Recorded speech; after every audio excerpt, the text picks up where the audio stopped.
Punjab assembly से रवाना हुए।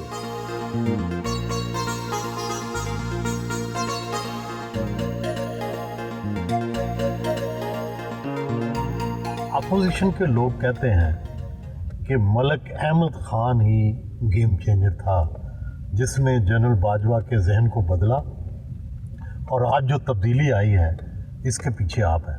तो सर मैं अपने ख्यालात रोक नहीं सकता, और मेरा ये बिल्कुल इस पे क्लियर रिजॉल्व है कि मैं बड़ी शिद्दत से इमरान साहब की सियासत का, उनके तरीक़ाकार का, उनकी हुकूमत का, उनके तर्ज़ सियासत का एक बड़ा मुखालिफ हूँ, नाक़िद नहीं, बड़ा मुखालिफ।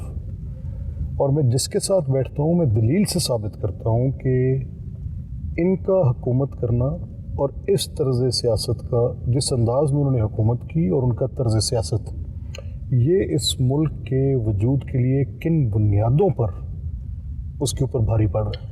वो कौन सा लम्हा था और वो कौन सी दलील थी जब आपने देखा कि जनरल बाजवा आपकी बातों के कायल हो गए? प्रिसाइजली उस वक्त की बात है जब लॉ वो करना चाह रहे थे इलेक्शन मशीन्स का पास, और जब इलेक्शन कमीशन ने 35 निकात का एक एतराज़ी कागज़, एक पूरा ज़मीमा छापा कि ये वो 35 निकात जो इस इलेक्शन लॉज के साथ एक रिगिंग की नई रिजीम क्रिएट करेंगे, तो ये हमारे इस पे एतराज़ात हैं। और वो जब स्टैंडिंग कमेटी में गए तो मैंने कुछ अरकान कौमी असम्बली को, जो कि उन्हीं की जमात के थे, उनके ऊपर शदीद तनकीद करते उनको पार्लियामेंट्री लॉजेस में मेरी उनसे मुलाकात हुई।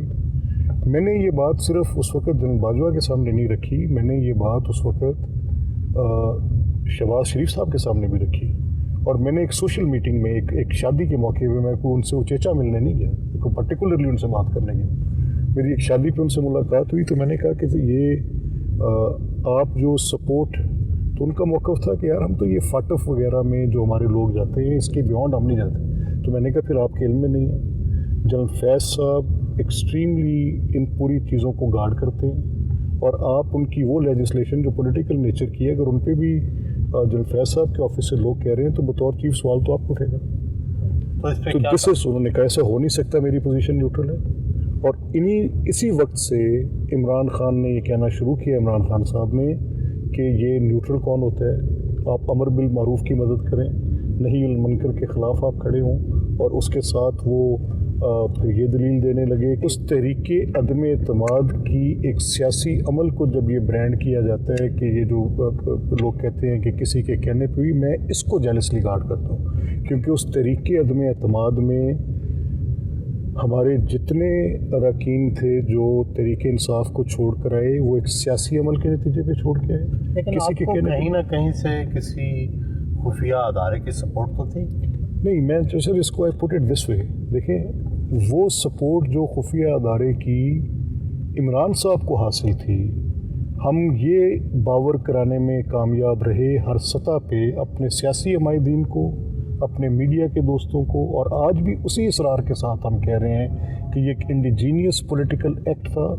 उनके 22 लोगों ने उनकी हमायत तोड़ी, दुरुस्त है। और उसके बाद वो खुफिया अदारे कैसे आपके साथ आए? नहीं, हमारे साथ नहीं आए, हुआ और वो बात पब्लिक हो गई। उस बात को इमरान ने पब्लिक किया। He came out in public and he said कि न्यूट्रल तो जानवर होता है। उन्होंने लैश बैक किया इसी बुनियाद पर कि आपने मेरे साथ धोखा किया, गद्दार हो गए। इसी न्यूट्रलिटी पर उन्होंने सिराजुद्दौला का फतवा बांटा। मेरा ये मानना है कि वो जो हमायत वहाँ पर थी मेरी, क्योंकि एक बड़ी स्ट्रॉन्ग पॉलिटिकल अपनी राय है, और क्या आप ये सपोर्ट मत दें, फाटफ गुजर गई है। जनरल फैज़ साहब से मेरी मुलाकात रही, इसमें कोई शक नहीं है, मेरी उनसे मुलाकात थी, और मैंने उनसे 2-3 मौके पे ये कहा कि ये जो इरोजन ऑफ डिग्निटी है ना, ये इरोजन ऑफ डिग्निटी आपके पॉलिटिकल लीडरशिप की आप इरोजन ऑफ डिग्निटी हो रही है, वायलेट हो रही है डिग्निटी। नतीजा क्या होगा कि स्टेट के अंदर एक बिल्कुल आप समझें कि एक हलचल मचेगी, और वो हलचल इस फ्रेजाइल निज़ाम को मज़ीद कमज़ोर करेगी। जमहूरियत इज़ एम्बेडेड विद फ्रेजिलिटी। उस फ्रेजिलिटी को अगर आप गेज नहीं कर रहे कि किन चीज़ों की वजह से हो रही है, तो बड़ा बाज़ औक़ात उसका क्या था जनरल फैज़ का जवाब? کہ میں کیا کر رہا ہوں، کورٹ میں ہے معاملات دیکھ رہے ہیں. جیسے میں نے کہا کہ دیکھیں اب پوری اس گورنمنٹ، اور یہ بھی اپنی نوعیت کا ایک عجیب خوفناک واقعہ تھا کہ انویسٹیگیشنز کے کنٹرول پہ پولیٹیکل ایڈوائزرز کیبنٹ کے ممبر تفتیشوں کو کنٹرول کر رہے تھے. کون سی انویسٹیگیشن کو؟ یہ پوری نیب کی انویسٹیگیشن کو کنٹرول شہزاد اکبر کرتے تھے. He was an adviser on prosecution. کیا کبھی جنرل باجوہ نے جنرل فیض کو منع کیا اس پولیٹیکل میڈلنگ سے، یا سیاسی جو کام کر رہے تھے؟ کانسیکوینشلی ہم نے یہ دیکھا کہ اگر وہ منع نہیں کیا تو پھر یہ جو صورتحال پیدا ہوئی، جو ان کانسیکوینسز ہم نے دیکھے کہ پبلک میں بات آئی کہ اپوائنٹمنٹ آف ڈی جی آئی زیر بحث آئی. گورنمنٹ کی یہ ڈیزائر، دا دین گورنمنٹ عمران خان صاحب کی یہ ڈیزائر کہ یہاں پر ڈی جی آئی کنٹینیو کریں گے. تو یہ جو کوئی ایک بڑی کمفرٹیبل پوزیشن کی عکاس نہیں تھی، یہ کسی اختلاف کا نتیجہ ظاہر کرتی تھی. نہیں، لیکن دیکھیں نا، جنرل فیض فیوریٹ تو آخر تک رہے جنرل باجوہ کے. دیکھیں یہ تو ان کے ساتھ انہوں نے ایک لمبا عرصہ کام کیا، اور وہ ان کے جتنا عرصہ ان کی چیف شپ رہی اس کے ساتھ وہ ان کے ساتھ وہ منسلک رہے. تو اس میں تو میں یہ اس کو ڈینائی تو نہیں کر سکتا کہ ان کا ان سے تعلق اور وہ ان کے سب آرڈینیٹ تھے، لامحالہ ضرور ہوگا، یہ تو دو رہے نہیں. اب ملیں آپ جنرل باجوہ سے، اب وہ جنرل فیض کے جو کورٹ مارشل ہے اس پہ کیا کہتے ہیں؟ دیکھیں میری اس سلسلے میں تو ان سے بڑی مختصر سی کبھی بات اگر ہوئی ہے تو ہوئی ہے، کیونکہ اس کے ساتھ بہت سینسٹیوٹی اٹیچڈ ہے، اور وہ سینسٹیوٹی کسی ایک اتنی ہائی پوزیشن کے آدمی کا even after his retirement to be actually engaged in political acts, اور پھر اس میں ان کا سپریم کورٹ کے ججز تک جانا، ان کے ساتھ جا کے بات چیت کرنی، فیوریبل فیصلے حاصل کرنے. تو میں اس معاملے میں بہت احتیاط کا دامن برتتا ہوں. میں جنرل باجوہ کو کسی ڈیفیکلٹ پوزیشن میں لانا نہیں چاہتا.